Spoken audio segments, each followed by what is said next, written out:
يا اهلا وسهلا بيكم حبايبي في فيديو جديد.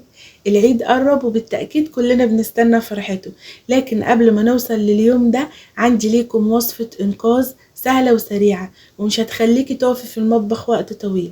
كلنا بندور اليومين دول على وصفات سهلة وسريعة لاننا مشغولين بالترويق وعمايل الكحك. هنحضر طاجن مكرونة باللحمة المفرومة وكمان بالجبنة الموتزاريلا، وجبة كاملة ولذيذة وهتكفي العيلة كلها. هتعجب الولاد جدا، حتى لو جالك ضيف فجأة وقت الفطار هتكون وجبة تشرفك قدام ضيوفك. سهلة وبسيطة وإن شاء الله هتعجبكم. يلا بينا نبدأ وصفتنا، وقبل ما نبدأ ياريت تحطوا اللايك وتشتركوا في القناة وتفعلوا زر الجرس على الكل عشان يوصلكم كل جديد، وتشاركوا الفيديو مع أصحابكم عشان الكل يستفيد. يلا بينا نسمي الله ونشوف الجمال ده هيتحضر ازاي معانا في أقل من ساعة. اول حاجة هنحضرها معايا وهي الصلصة بتاعت طاجن المكرونة. هنجيب حلة هننزل فيها ب3 معالق كبار من الزيت، وهنقوم نازلين فيها بمعلقة كبيرة كده من التوم المفروم. طبعا احنا لسه مفرزين التوم من قيمة اسبوع كده او 10 ايام، وكانت دي نتيجته معانا. انا لسه مطلعاه دلوقتي من الفريزر، وديكوا شايفين ما شاء الله قوامه عامل معايا ازاي، ومحتفظ بلونه وقوامه طري زي ما كأني لسه فرماه دلوقتي. عرفنا ايه الاسرار وايه الاسباب اللي تخلي معانا التوم نحفظه ويطلع معانا بالجمال ده. هسيب لكم الفيديو بتاع تفريز التوم في البطاقه اللي بتظهر اعلى الفيديو.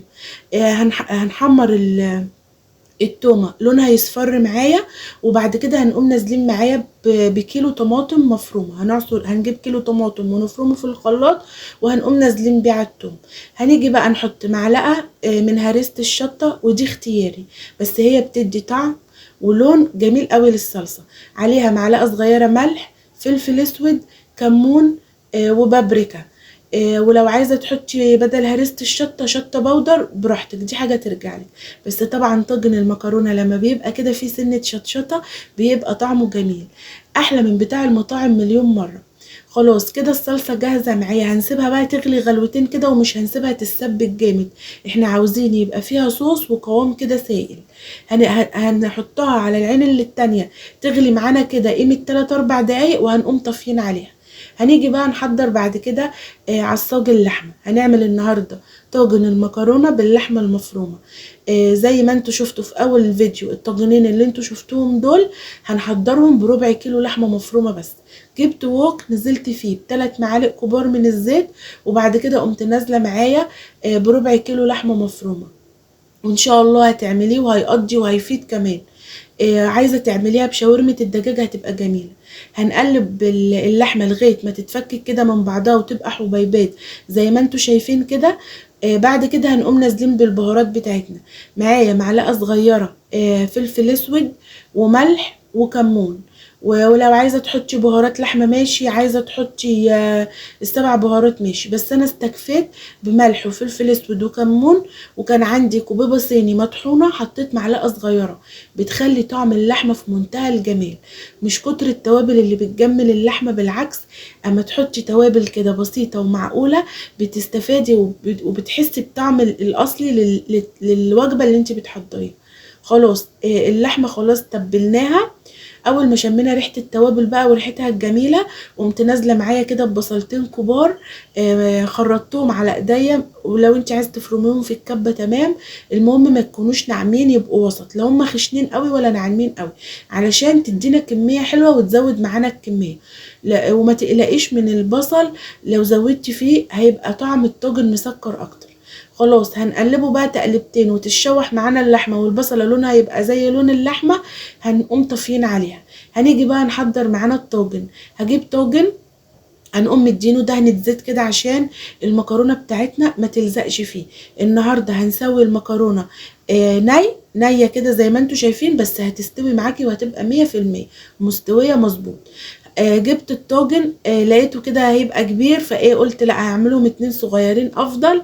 قمت جايبه طاجن تاني صغير اديته برضو دهنة زيت، وقمت نازله بالمكرونه بتاعتي، اي كميه مكرونه بقى انت حباها. نزلت معايا هنا في الطاجن ده ب400 جرام، وقمت نازله حطيت عليه كبشتين 3 صلصه. وبعد كده قمت نازله باللحمه المفرومه، لان طبعا الطاجن زي ما انتوا شفتوا احنا هنقدمه كده كامل زي ما هو، مش هنقلبه. لو هنقلبه هنحط اللحمه تحت والمكرونه فوق.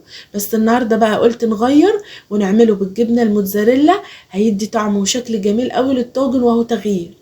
نزلت باللحمه المفرومه من على الوش، وبعد كده قمت حاطه كبشتين 3 طماطم تاني، وقمت مغطيه الطاجن ومدخلاه الفرن سخن. هيقعد ربع ساعه معايا في الفرن، وبعد كده هنطلعه. وهنقوم حاطين عليه الجبنه الموتزاريلا من فوق الوش زي ما انتوا شايفين كده. اي نوع جبنه موتزاريلا انت حباه، ولو مش عايزه تحطي جبنه موتزاريلا شيليها من الوصفه خالص، بس هي بصراحه بتدي شكل وطعم جميل قوي قوي للطاجن. عجب الولاد جدا ما شاء الله، اللهم بارك، وكانوا مبسوطين بيه جدا. الطاجن معايا برضه اهو ما شاء الله طلع.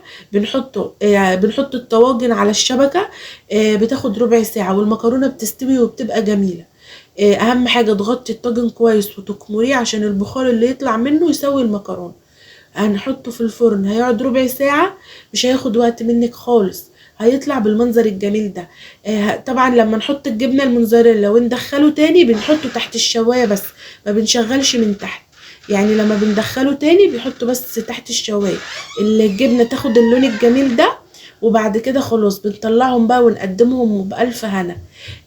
الوجبة ما خدتش معايا اقل من ساعة، كنت محضراها وقبل المغرب ما شاء الله كانت الوجبة جاهزة معايا. عملت معايا الطاجنين دول وما شاء الله كانت كمية حلوة قوي، والولاد انبسطوا. جربوها بنفس الطريقة وان شاء الله هتعجبكم جدا. عايزاكم تجربوها وتقولوا لي فيها رأيكم، ولو عايزين تسألوا على اي حاجة في الوصفة اكتبوا لي في التعليقات وانا هرد عليكم. وقولوا لي انتوا بتتابعوني منين. كل سنة وانتوا طيبين حبايب قلبي. ربنا يجعل يا رب ايامكم كلها خير وسعادة، واكون كده يعني ضيفة جديدة عليكم خفيفة، ما اكونش تقلت عليكم طول شهر رمضان. انا لسه فاتحة القناة جديد، ويا رب تكون وصفاتي اللي قدمتها لكم طول الشهر عجبتكم. عملنا نواعم العيد اليومين ده، بندور على وصفات كده تكون سهلة عشان ما توقفناش في المطبخ كتير، فما لقيتش احلى من الوصفة دي صراحة ان انا اقدمها لكم النهاردة. يا رب تكون عجبتكم. هستنى اشوف تعليقاتكم الجميله. ولو وصلتوا معايا لغايه هنا بقى، يا ريت تحطوا اللايك وتشتركوا في القناه وتفعلوا زر الجرس عشان يوصلكم كل يوم وصفاتنا الجديده، وتشاركوا الفيديو مع اصحابكم عشان الكل يستفيد. يهمني رايكم طبعا في الوصفه بتاعت النهارده. هستنى تعليقاتكم تقولوا لي فيها رايكم، وجربوها وعلى ضمانتي ان شاء الله هتعجبكم وهتعجب الولاد جدا. بربع مفروم ونص كيلو لحمه ونص كيلو مكرونه اسفه عملنا طاجنين اجمل من بعض. الوصفة شكلها زي ما انتوا شايفين، الجبنة بتشد وجميلة وطعمها خطير، المكرونة مستوية وشاربة من العصاج اللحمة. بجد وصفة فاخرة كده زي ما بيقولوا. وصفة جميلة وتشهي. اتمنى الوصفة النهاردة تكون عجبتكم ونالت رضاكم. دمتم في رعاية الله وفي حفظه وفي امان.